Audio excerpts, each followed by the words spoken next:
نحن فينا في مصر.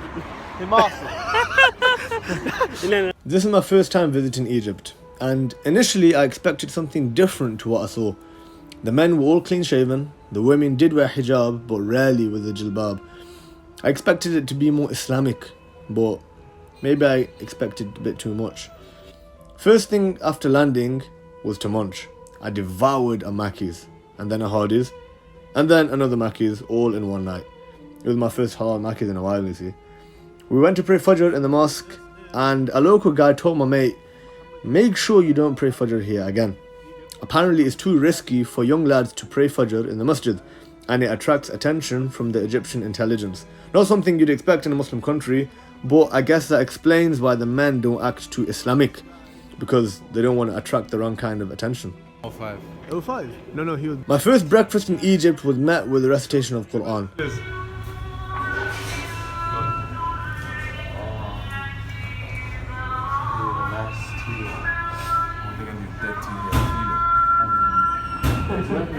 Slowly, my initial negative perception was being broken down, and as I'll find out, Islam flows through the veins of these people. Of course, the adhan goes off 5 times a day in Egypt, something refreshing to hear after growing up in the West.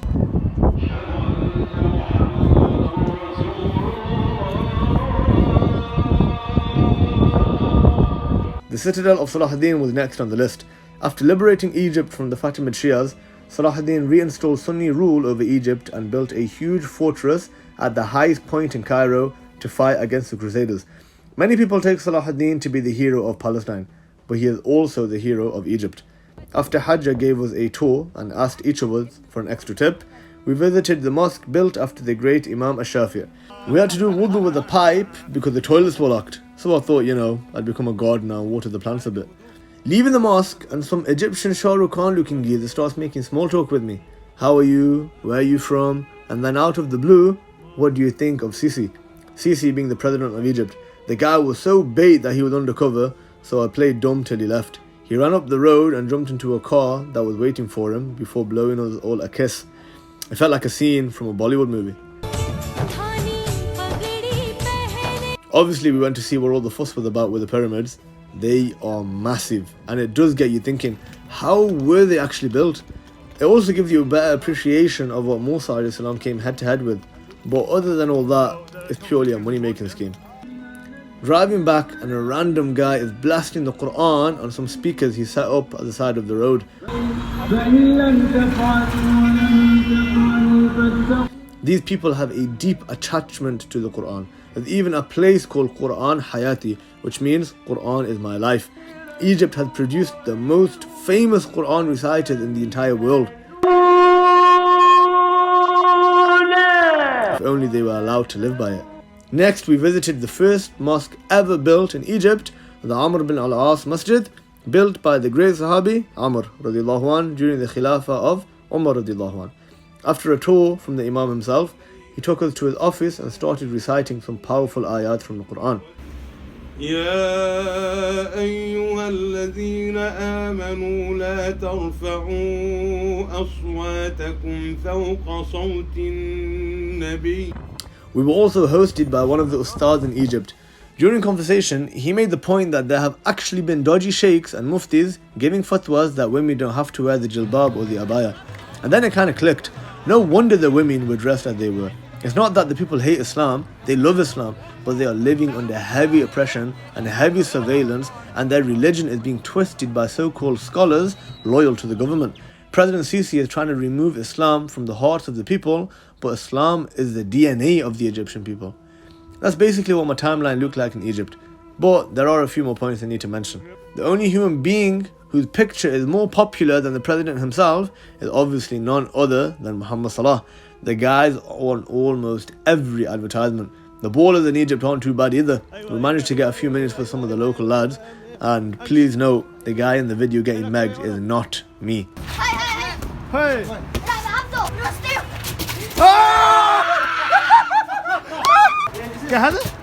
Oh my god! Oh my god! And you want Lukman, playing with locals, and shake. Food in Egypt is nice, but some people might find it a bit bland. especially if you're used to Pakistani spices. Overall, I'd probably rate it about 6.5 out of 10. One of the maddest things about Egypt that you'll notice straight away is the driving. Cars beep to indicate, and driving is dangerous, especially if you're in a rickshaw, known locally as a tuk-tuk. The Muslims over there. يا الله اصبروا من فضلك. ماذا تعمل ايه؟ تعمل ايه؟ What speed are you hitting? 100. No, he's doing 100 in the wrong lane. And if you thought driving was bad, crossing the roads is even worse. There are barely any pedestrian crossings, so you gotta stay alert. The only thing more dangerous in Egypt than the mukhabarat is the flipping roads. Bismillah ar-Rahman ar-Rahim. Bismillah. Unlike Pakistan, where people know multiple languages including English, Egypt ain't so easy to get by. Most people only know Arabic, but they speak the Ammiya local dialect. احنا في مصر الآن ولين It takes some time to get used to, but overall it's quite a buzz and good for getting in some practice with the locals. How do you say because of بسبب حديث رسول الله صلى الله عليه وسلم. For some reason, Egypt is full of stray dogs. And no, I'm not talking about the government henchmen. These dogs, they tend to be friendly-ish, but during night time, beef starts kicking off. Yeah, go and make a bow.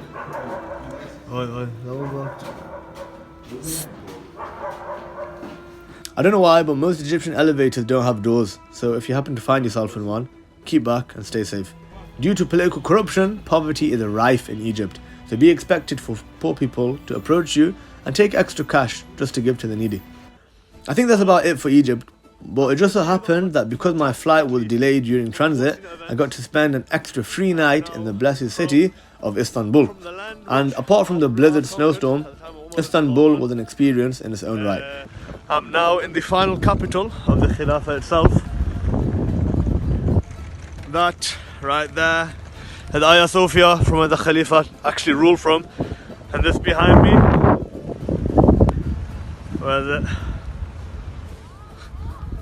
famous Blue Mosque. This very city served as the capital of the Ottoman Khilafah for over 400 years. Yeah, blessed land mentioned in the hadith of the Prophet sallallahu alaihi wasallam. So you know what that means. You can't let this blessed snow go to waste. Yeah.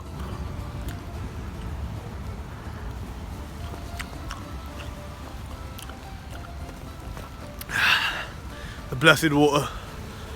And I prayed in Hagia Sophia, which was converted into a masjid after Muhammad al-Fatih conquered Constantinople. After a Turkish doner wrap with some Turkish tea and some Turkish baklava, I returned back to a land which I felt more foreign in than I had in Egypt or Turkey, yet a place I still call home.